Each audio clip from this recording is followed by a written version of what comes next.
christiangeekcentral.com. For the purposes of this content, best shall be defined as most preferred by Peter Franson when compared to a limited sample of alternatives. Hey, I'm Peter Franson from christiangeekcentral.com and Spirit Blade Productions. It's time for me to take a crack at sharing with you my best movies of 2019. I'm actually going to start off by sharing my legacy movie for 2019. That's the movie that I most enjoyed in 2019 that was not released in 2019. Then I'll go through my list from 10 to 1, and I'll cap everything off by sharing briefly my thoughts on the most thought-provoking movie for me in 2019. All right. Here we go. My legacy movie in 2019 is a movie called About Time, which came out a number of years ago.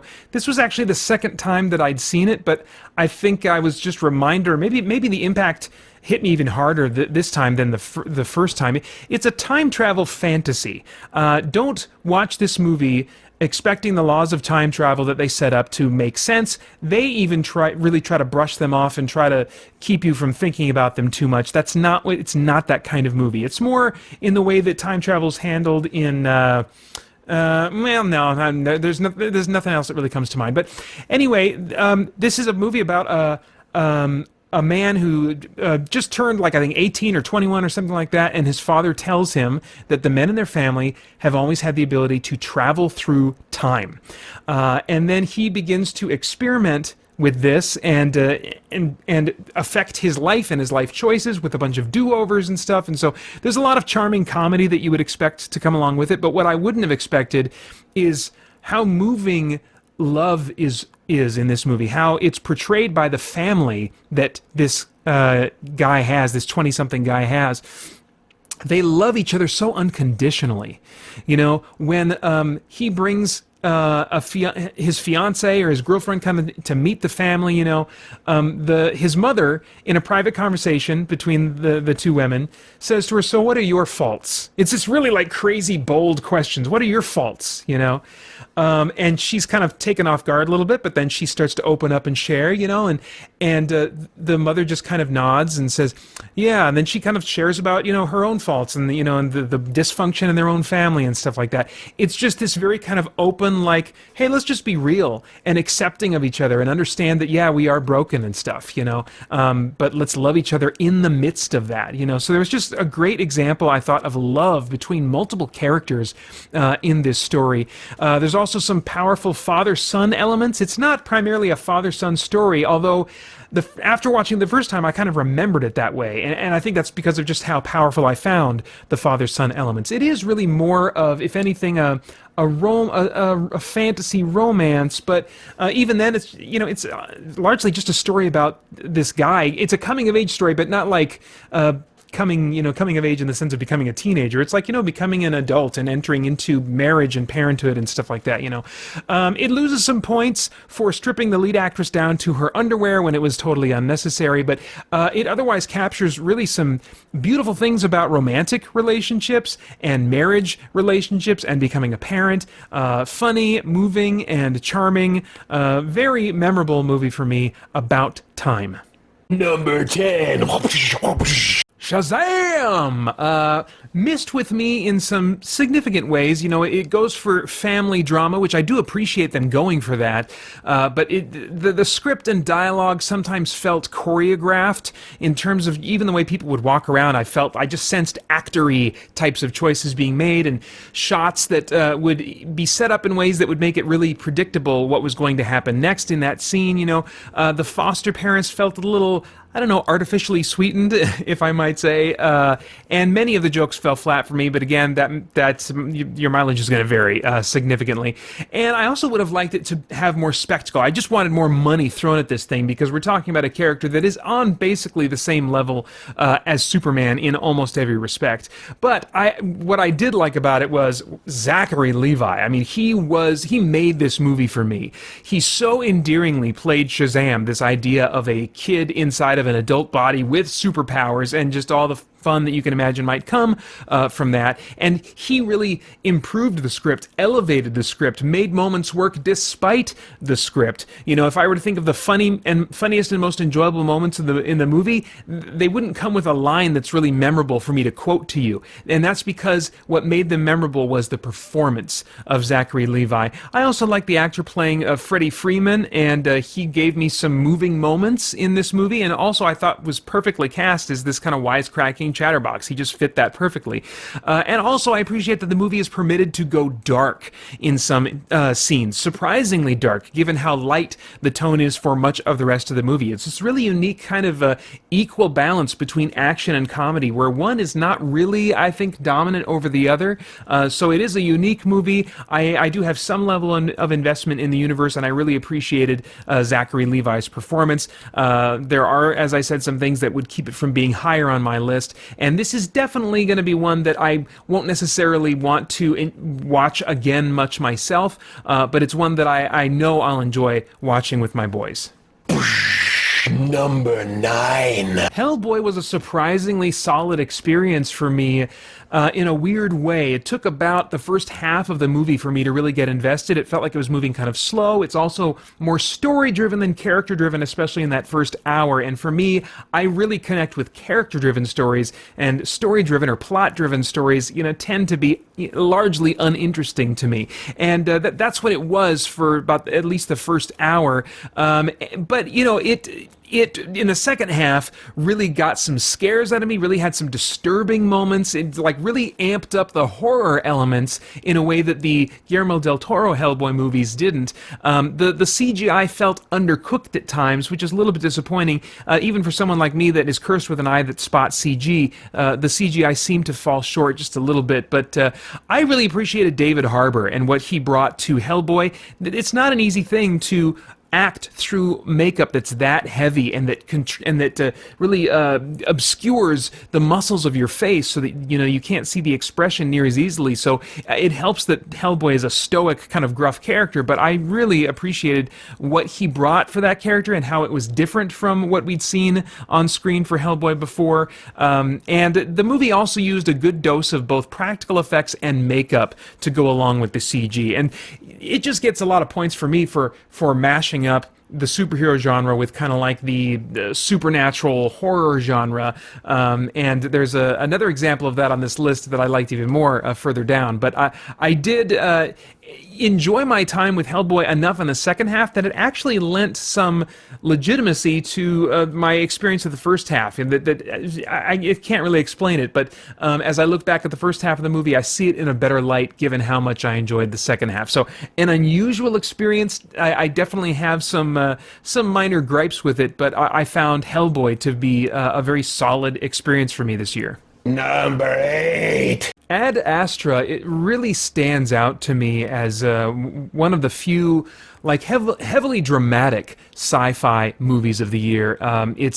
It's an interesting, gradual revelation of details that makes up this story. And so it's hard to even really talk about the story because so much of it is the main character, Brad Pitt, slowly learning things and us learning about the situation as an audience, as the story progresses. So, but I felt like it used the time that it had well and gave time to dramatic moments. Even though, Brad Pitt spends a lot of time just kind of being quiet, there's still a lot of drama in those quiet moments, and I appreciated that they also used CGI in its areas of strength and de-emphasized its areas of weakness. So it's not a big CGI spectacle, but there are lots of CG shots in it. They're just not trying for something that's like really crazy, and so because of that, I think that they work well within the constraints of what CG can do effectively.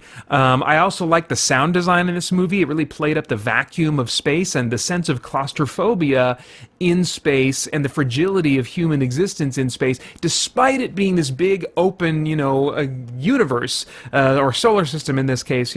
There's still this sense of claustrophobia that the sound design really helps to convey, because of how there'll be big explosive moments that there's little or no sound representing them, because it's trying to give us a sense of the vacuum of space. And so I also liked the great father-son oriented drama of this whole movie, and it was carried nicely, I thought, by the performances of both Brad Pitt and Tommy Lee Jones and the other actors involved.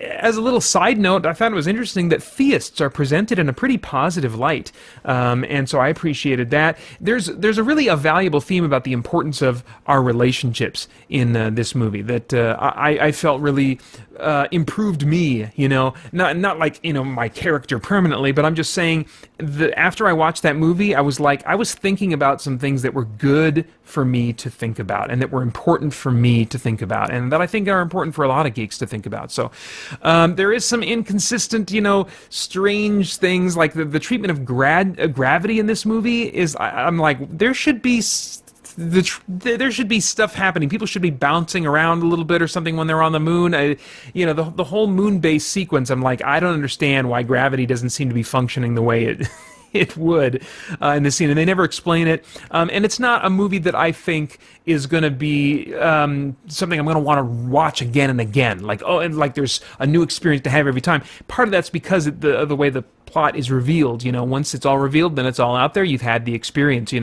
So that's why, among other things, it's not higher on my list. But again, it's a very memorable experience for the dramatic moments and for the really nice themes that it had.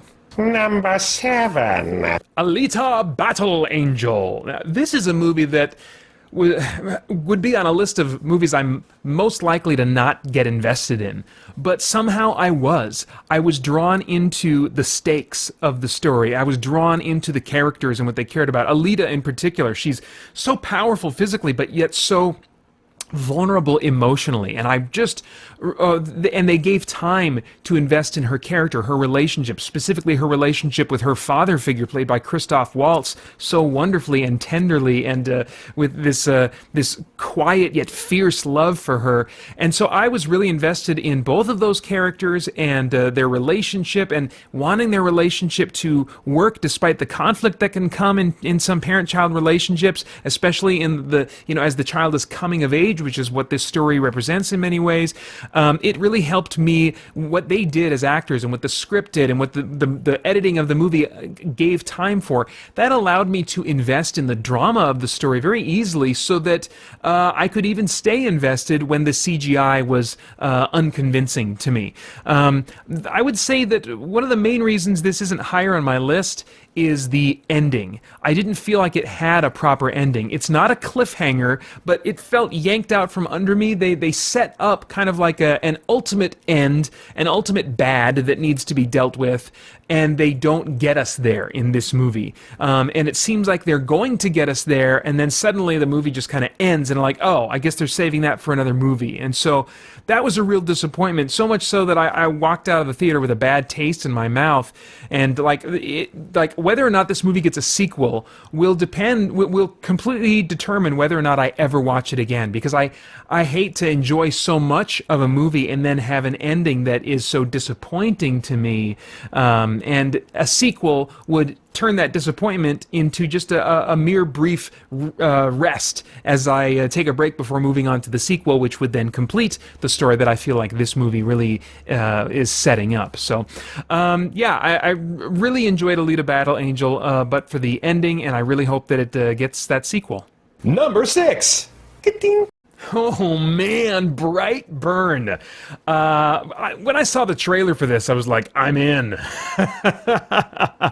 It's, to my knowledge, the first super horror movie, And when I say that, I mean it more so than, like, say, what we've seen with Hellboy, This is a movie where you've got, it basically retells the Superman story, but what if, instead of growing up to be a superhero while he was still a kid, Superman turned out to be horribly, horribly evil?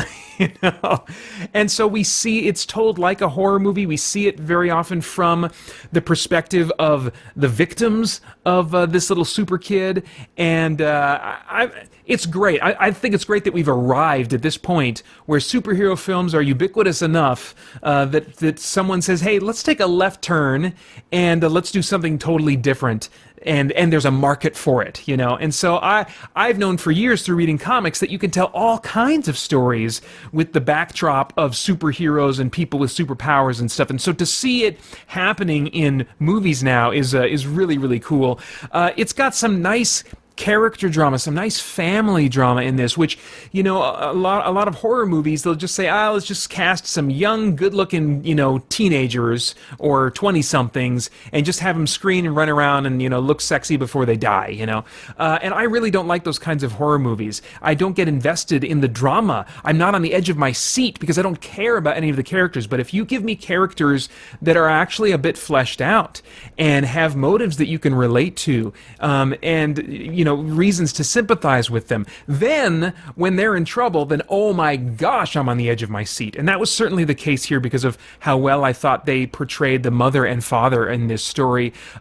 Great performances by them. Again, I really value that in the horror genre. They used the hide the monster technique effectively to make the most of the budget. You know, you've got a character here who has the power level of Superman, and in a Superman movie, you're going to expect a ton of spectacle where that character is front and center doing all kinds of spectacular things. But this is a horror movie, and so they are showing us the victims as they sense, as they look around and they hear the sounds of the super kid, you know, maybe about to kill them or something. And so the shots are not focused on the visual effects, which means they can do a whole lot with far less money being thrown at this project. And I really felt like they made the best of the budget. It didn't feel cheap to me. It just felt like they were using the budget well, and that I was just in the movie the way I was meant to be.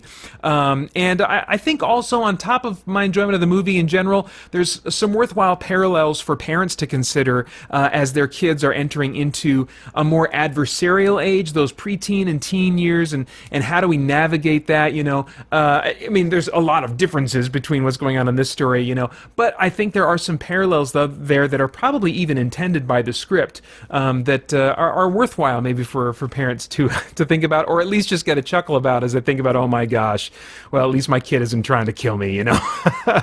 As far as why it wouldn't be higher on my list, you know, if I could have my druthers, I don't know what druthers are, but if I could have them, then I would have the spectacle also. I would have the big budget thrown at this thing. I love that rare movie that is a crazy visual feast, but also has grounded character drama and performances, you know.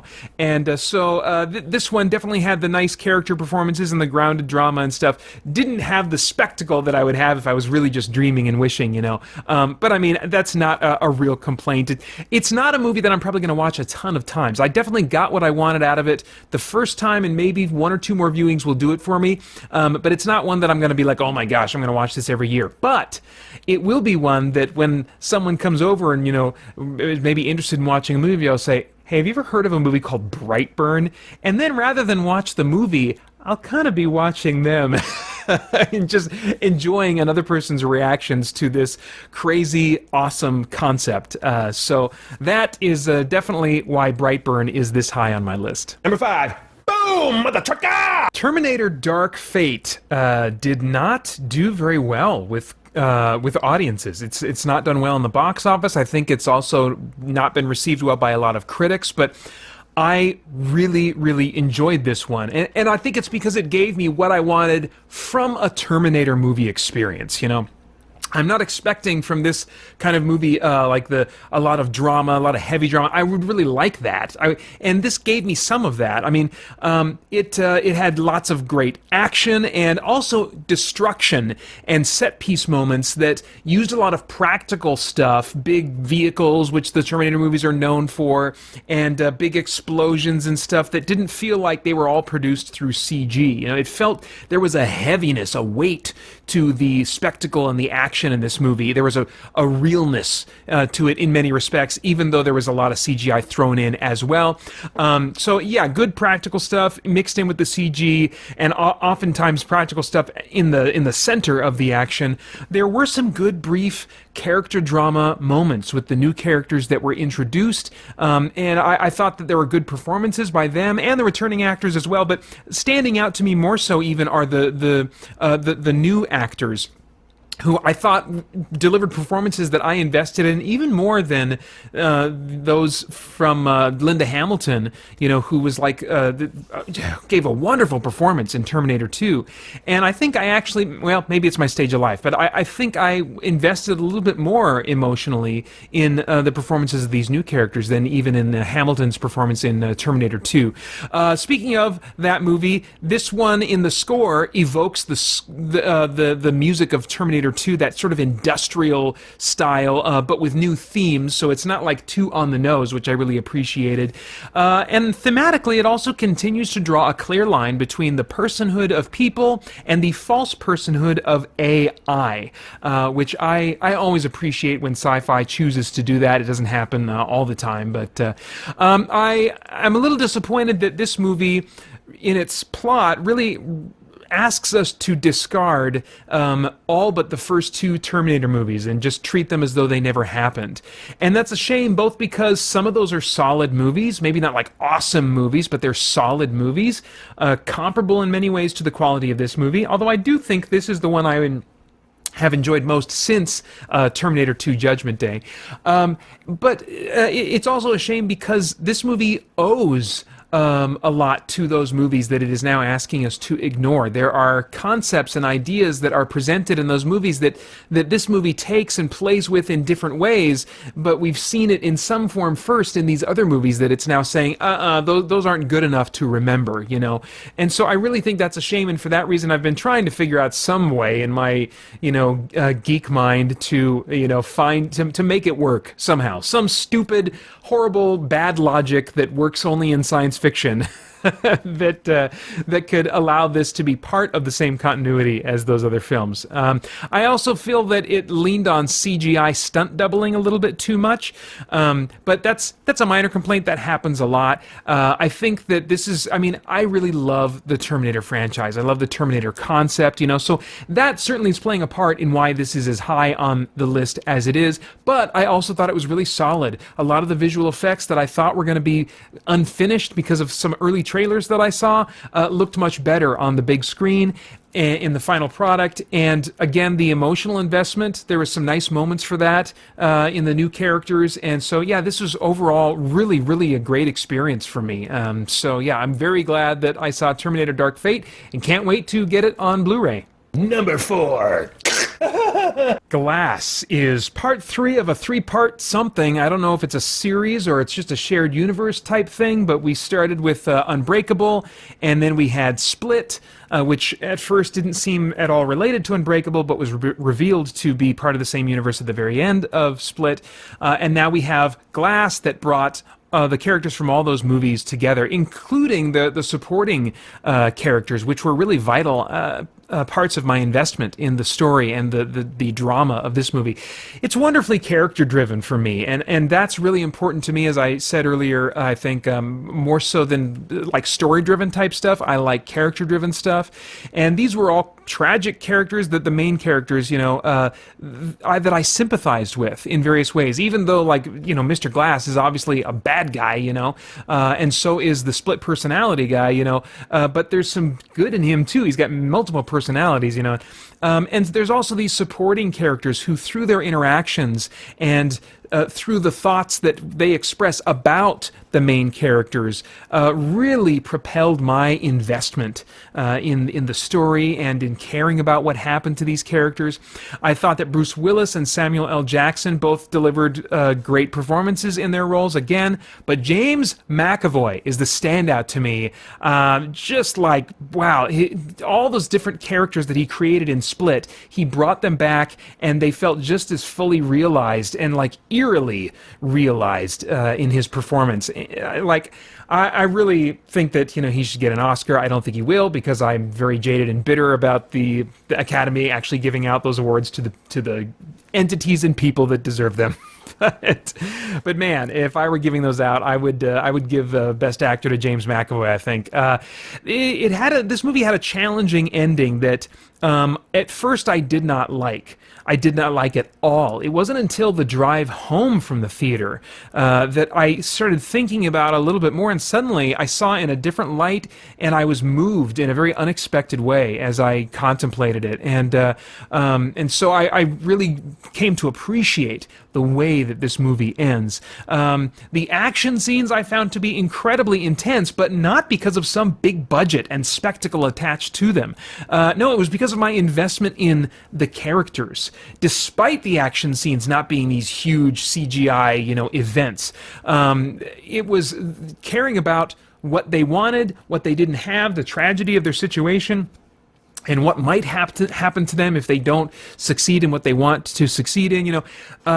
All those things really played into the action and just had me on the edge of my seat, despite the fact that I wasn't being shown anything that was really spectacular. In fact, on the con side, there's an early shot of a table being thrown that I'm like, that looks a little off. So I definitely sensed a lower budget in play here, which is kind of a shame. But it still captured the essence of why I love the superhero genre. Evil felt real in this movie. It felt scary and it felt tragic all at the same time. And it cried out for a rescuer to destroy this evil, to rescue us from this evil. And I think that's when superhero movies are at their best, when they can give us a hunger and a little bit of a catharsis at the same time as we're still experiencing a hunger for a great rescuer. And as Christians, we know that ultimately that rescue is going to come in Jesus. Even though this movie thematically is a little bit more leaning toward like believe in yourself and what you can accomplish and stuff, for me, what it painted a picture of was the great evil in the world and the great need for a rescuer. And so I found it very powerful in that regard. As far as why it's not higher on my list, well, even though I was able to see the ending in a different light on the drive home, I would like to have had my cake and eat it too. If I could have that, and I don't want to give spoilers about the end of the movie, if I could have the big kind of ending that I felt like they were moving toward, but then also experience that challenging and unexpected drama and a moving feeling that I had at the end of the movie. If I could have both of those, that would be great. I couldn't have both, and also the early table effect, wasn't kind of great. I would have liked to have had a lot more budget thrown at this movie, So on top of the investment from the drama, I could also enjoy spectacle, but it wasn't going to give me that. So even so, it's a movie that I really, really, really enjoyed in 2019. That's Glass. Number 3. Star Wars Episode 9. What is it called? Return, The Rise of Skywalker. Rise of Skywalker. This is a late addition to my list, and I really enjoyed this one. I mean, I just put the review up not long ago, so you can get my full thoughts on why. It brought drama to the franchise that I had not felt for a good while. It brought stakes. It brought some nice performances that were backed up by a script that I felt like more properly gave the characters motivations than some of the past films had, more properly fleshed out their motivations. It created some great familial, emotional moments, and dang, it went dark. And I appreciate when these movies are allowed to go dark. This is what I, in terms of tone, want the Star Wars movies to be going forward. I know that this is the climax of a trilogy, so I shouldn't expect that the next trilogy or whatever is going to start at this level of intensity and darkness, but I hope it starts closer to this than, episode 1, 6, 7, than episode 7 did, or certainly than episode 1 did, I like this darker side of the Star Wars universe being represented, so I would love to see more of it. And, I'm not a big fan of Star Wars these days. I haven't been for years. I enjoy the world. I enjoy the creatures in it. I enjoy the concepts in it of the Force and, all the lightsabers and telekinesis and, all that kind of stuff. So I like this world, but I haven't really connected with the stories in a good while. And this one really got me connected again. In the last several movies, the last two at least, Force Awakens and The Last Jedi, I at least came away from the theater saying, I'm reminded that I do like the concepts, the visuals, the things that are dropped in that make up what this world is. It's just the stories that have been falling short for me. But this one, it delivered on the world and it delivered on a story that I really felt like I could connect with. It wasn't like what I would really, really like a Star Wars movie to be, but I don't necessarily fault this particular movie for that. I think it had to deal with the mess of The Last Jedi, and even to some degree The Force Awakens, for kind of really not getting things off to the start that it could have. Instead, it chose to repeat a lot of plot skeleton elements from previous Star Wars movies.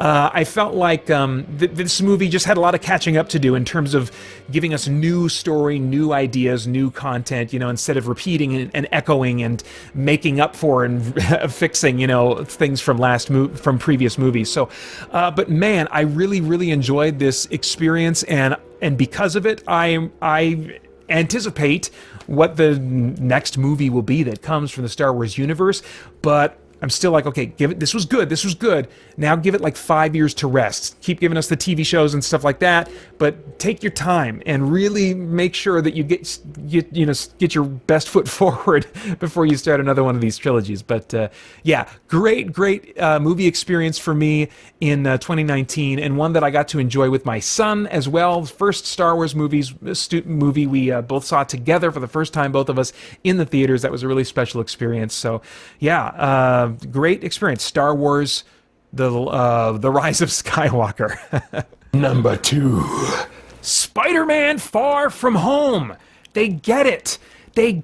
I was so I don't want to say concerned, but I was thinking, they're going to try and capture lightning in the bottle again. They're going to try and manufacture Spider-Man Homecoming and what made that movie so charming. And much like happened with the Iron Man movies and many of the Marvel movies, they're not going to be able to recapture the lightning in the bottle that they originally had, And they got it. They captured that lightning again. I don't know if they figured out the formula, but I was so happy with this movie.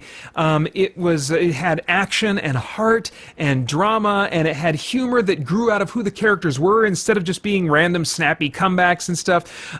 There was a focus on character throughout, in the action, in the drama, in the humor, and it had plenty of action as well. And the romance between Peter and MJ was sweet instead of leaning towards sexy, which I think movies are way too quick to do. Even when it's kind of young romance, they'll just lean towards sexy way too soon. I'm like, oh, keep it sweet and innocent. And that's really what I felt the romance in this movie between them was.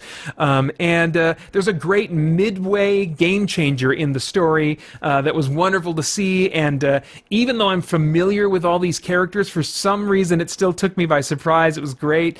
I saw more of MJ's endearing side. She was a very kind of jaded character in the first movie, and still definitely has that as a part of her character, but we get to see another side of her as Peter gets to know her more, and she's becoming more endearing to me. And so that's great. There was wonderful performances, I thought, by Jon Favreau and Jake Gyllenhaal, who had these great kind of surrogate father moments with Peter throughout the movie that I really connected with and appreciated.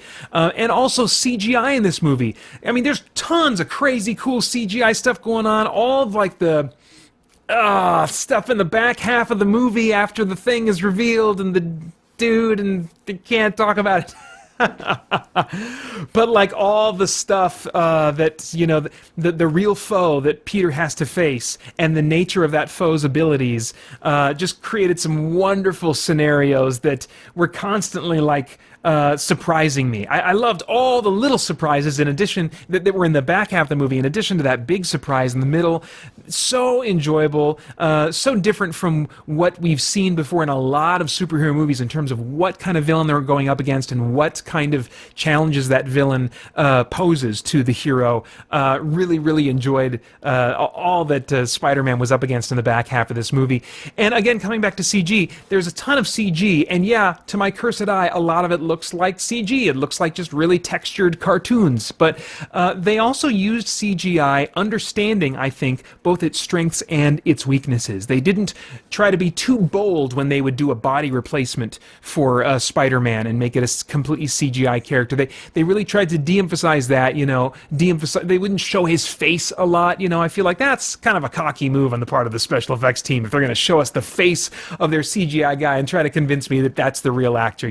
So they kind of did the stunt double thing where they would like use a CG double, but they wouldn't show his face. And I think that's because they recognized, CG can't really do facial movement all that convincingly. And so I really, really appreciated that. There are some logical holes in the story, but those were overcome for me by my investment in the characters. I'm so happy that Spider-Man as a character is working as well as he is. It could have gone so south, but I find this franchise to be so endearing and fun in the way that I wish all the other Marvel movies were for me. So yeah, awesome movie for me, Spider-Man Far From Home. Number one! Avengers Endgame. Wow. What a great experience. I still even just kind of thinking about how do you talk about this movie and talk about what was good except to just say, oh man, that was really good, it brought weight to to all the Marvel movies that came before it. Now, true, that had begun with the Russo brothers in their work in Civil War, and before that Winter Soldier, and of course in Infinity War, but they brought weight to both Infinity War and Endgame, which you almost kind of have to see, I think, as like one big story split in half. That a lot of the Marvel movies haven't had up to this point. They've started having more weight to them in the year that was leading up to the year or two leading up to Infinity War and Endgame. But this one really showed me how much I could care about these characters if they would just give some weight to what's happening to them in the world, and letting us see their reactions to the devastation of of evil winning, essentially, and the first hour plus of this movie is kind of quiet. It does have one or two bursts of action, but relatively speaking, kind of quiet and sitting in the weight and drama of the aftermath of Infinity War. And it also has some really nice, what I'll call sunsetting of characters. Not saying anything about who lives, who dies, or how many, live and how many simply retire off in the sunset or whatever. It seemed to me that they were really trying to, in one way or another, sunset all of those core original Avengers characters, and I think they did it in really satisfying ways for the most part. I get what they were doing with Hulk. This version of Hulk is not the kind that I like. I like the classic version in terms of his temperament, we'll say. I don't want to say anything more about that. But I appreciate what they were doing with him over the course of that character throughout the Marvel movies. So, and this movie really made me retroactively actually care about Marvel movies that I didn't like much, because it gave weight to things that even those movies didn't give as much weight to as they should have. For example, Thor's story, and the subplot has to do with his mother. I felt like that his relationship with his mother was given more weight in this movie than it was in Thor: The Dark World.